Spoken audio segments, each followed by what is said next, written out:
Salut à tous, aujourd'hui une nouvelle vidéo, je vais vous montrer une team palier avec 4 joueurs, donc il y aura juste besoin de prendre un gardien qui est pas cher du tout à 0,01 et de placer 4 joueurs donc, qui sont un peu plus qualitatifs que les autres team paliers que j'ai pu vous présenter et je vais prendre une certaine règle par rapport à ça, donc je vous explique ça tout de suite.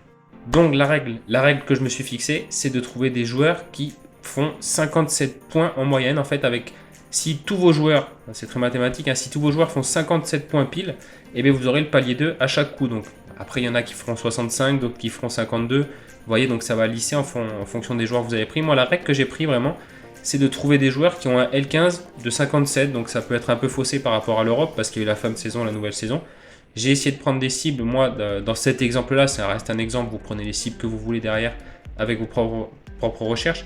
J'ai pris un exemple de cibles qui ont un L15 donc de 57.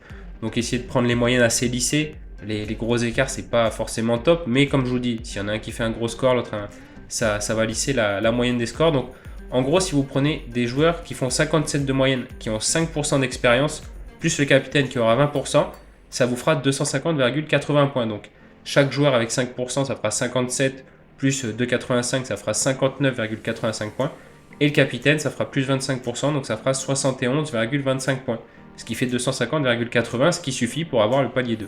Et le premier, donc, c'est Veger Edenstad. Donc, c'est un joueur qui a joué 4 ans à Rosenborg, qui est allé après 2 ans en Turquie et qui est revenu en Norvège et qui joue à Vålerenga, qui est titulaire indiscutable. Et on peut voir que les scores en Turquie avant, c'était pas fou. Mais depuis qu'il est revenu en Norvège, c'est quand même plutôt pas mal. Bon, même si le 100, il fausse un peu le L15, on va dire, ça l'augmente. Ses moyennes restent quand même très sympas. Donc, le L15, il a 57 tout pile. Il a 31 ans et au final il coûte 0,107 à l'heure où je tourne cette vidéo. Donc il y en a un en vente. Parce qu'il y a combien en tout? Il y a 19 cartes uniquement. Bah forcément Vålerenga c'est pas sorti. Donc pour 107 il partait à beaucoup moins il y a quelques jours. Donc je pense qu'il y a moyen de l'avoir à beaucoup moins. Mais on va se baser sur 0,100. On va le prendre au prix très fort. Même si je vous conseille de le payer moins cher. Voilà, c'est le genre de cible qui peut être sympa à trouver. Donc en défenseur. Après bien sûr il y en a plein d'autres. Moi je vous présente celui-là par rapport aux critères que j'ai fait, à vous, libre à vous de choisir lesquels vous voulez. En plus, il est latéral, mais bon, même s'il est latéral, il reste quand même sur des scores plutôt pas mal. Je vous enlève le 100, il fait quand même 47, 69, 52, 5... Ouais, donc ça, c'est quand même en dessous de 55, souvent, même s'il arrête. Donc il n'est pas très loin non plus, donc voilà. Mais comme je vous ai dit, avec les autres joueurs, ça peut se lisser. Et le prochain, donc c'est Las Sean, c'est le milieu de NEC, capitaine en plus. Donc ok, il a 36 ans, mais il a raté qu'un match la saison dernière, donc je trouvais ça vachement intéressant. Vous voyez, juste là, il est souvent au-dessus des 50, même pas loin des 60 souvent. Donc ça va être un titulaire indiscutable de base, qui va être donc sur la saison pour moi rentabilisé. Il a fin de contrat à la fin de la saison. Donc même s'il va à la retraite, vous l'aurez rentabilisé largement d'ici là. Il tourne autour des 0,110, donc je trouvais ça intéressant. Voilà, de vous le partager. Comme je vous dis, voilà, c'est une cible, un exemple que je vous montre. À vous de trouver à peu près les mêmes cibles, mais voilà. Le L15 est à 58, donc c'est pas mal, ça rentre dans nos critères. Et voilà, je voulais vous le partager. Et le troisième en général, c'est le poste qui pique un peu, mais je ne l'ai pas trouvé super cher. 0,210, je connais pas énormément la Turquie, mais bon, j'ai un petit peu étudié le cas. Alors, fin d'année dernière, il était un peu remplat, entre remplat et blessure. Mais ça allait mieux quand même la deuxième partie de saison. Il était titulaire la plupart du temps et cette année ça part bien aussi. Donc c'est pour ça que je l'ai choisi. Vous voyez, 4 matchs, il a été remplat juste les 2 premiers matchs, il a été remplat. Sinon, c'est 3 titres d'affilée, c'est décisif assez souvent. Il joue dans une équipe qui domine le championnat. Bon, il a 30 ans, contrat jusqu'en 2024. Donc voilà, L15 de 59. Pour trouver un attaquant au-dessus d'un L15 au-dessus de 57, c'est assez compliqué, assez cher en fait, on va dire. Donc voilà, j'ai choisi Serdar Dursun. Comme je vous dis encore une fois, c'est un exemple, à vous de trouver vos propres joueurs. Mais voilà, il rentre dans les critères et c'est pas mal du tout parce que c'est souvent décisif, surtout depuis la deuxième partie de saison de l'année dernière. À suivre comme les autres. Et l'extra, alors je pense qu'on peut trouver mieux, c'est juste au niveau de la constance que j'aurais préféré trouver mieux.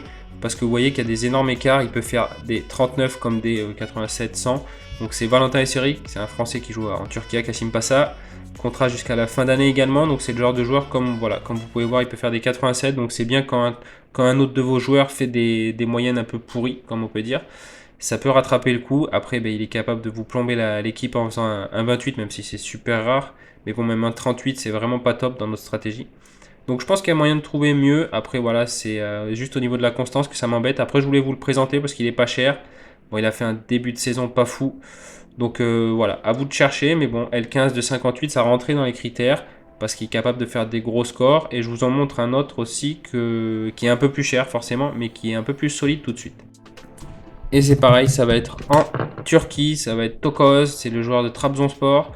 Donc c'est un alors, marqué défenseur droit, mais il est milieu. Alors il peut jouer un peu partout, j'ai vu qu'il jouait latéral, milieu, central, milieu droit, il a même joué défenseur central. Donc c'est le genre de joker un petit peu, je pense, important pour Trabzonspor. Ça reste un titu assez indiscutable et ça fait des très très jolis scores. Après forcément, niveau du prix, on est vers les 0,200 cette fois-ci. Donc après forcément vos joueurs ils seront plus chers que si vous aviez un gardien parce qu'il faut qu'il fasse des grosses moyennes. Donc il a un L15 de 58 donc ça rentre encore dans nos critères. Donc voilà, je voulais vous le présenter en plus pour vous montrer voilà, qu'il y a quand même des bons joueurs vers les 0,150, 0,200 qui peuvent vous rapporter pas mal de points pour les paliers.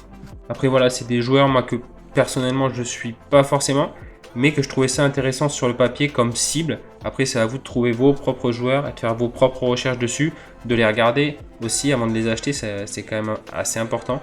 Donc voilà, moi c'est vraiment, comme je vous le répète pour la 10e fois, des exemples qui peuvent vous servir par rapport aux règles et aux critères que je me suis fixé dans cette vidéo pour trouver des joueurs qui peuvent aller chercher le palier 2 régulièrement. Mais il y en a d'autres bien sûr.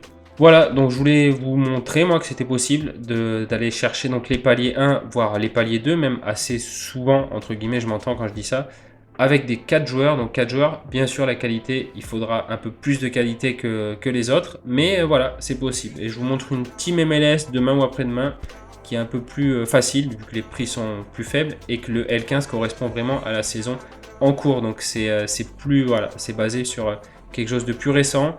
Et je préfère que par rapport aux joueurs là qui se basent sur leur fin de saison et leur début de saison. Donc après, vous pouvez prendre des critères sur le L5, vous pouvez prendre les critères que vous voulez, ou suivant ce qu'ils vont faire comme année. Si vous le pressentez, il y a des joueurs qui vont faire des belles années, des joueurs qui ont été transférés, etc. Donc après, c'est à vous. Mais c'est possible de faire une team palier avec 4 joueurs en tout cas. Et je vous en montre 2. Après, je les ai pas présentés en détail parce qu'ils viennent de sortir. Donc là, il n'y a que 2 cartes. C'est Tony Lesner, donc de Saint-Tron, qui a un L15 de 58 également et qui fait des scores assez sympas. Bon, il est parti à 0,167, mais voilà, comme c'est le début, il faut vachement surveiller et l'avoir aussi à un bon prix. Mais voilà, je trouvais ça intéressant, donc je voulais vous le rajouter vite fait. Et je vous en rajoute aussi un autre, c'est Souza qui joue tac tac tac à Alborg, Alan Souza. Donc lui, alors le floor price, voilà, il a 282, il a 0,191. Après, c'est un attaquant. Par contre, c'est très fort. C'est un 15 de 56, je suis d'accord. Mais comme on peut voir, voilà, c'est même quand ça fait pas, même quand c'est pas décisif, ça fera quand même des gros scores avec des jolis AA all around. Donc je voulais vous le présenter aussi, même s'il n'y a que 14 4. C'est pour ça que je les ai pas inclus dans la team.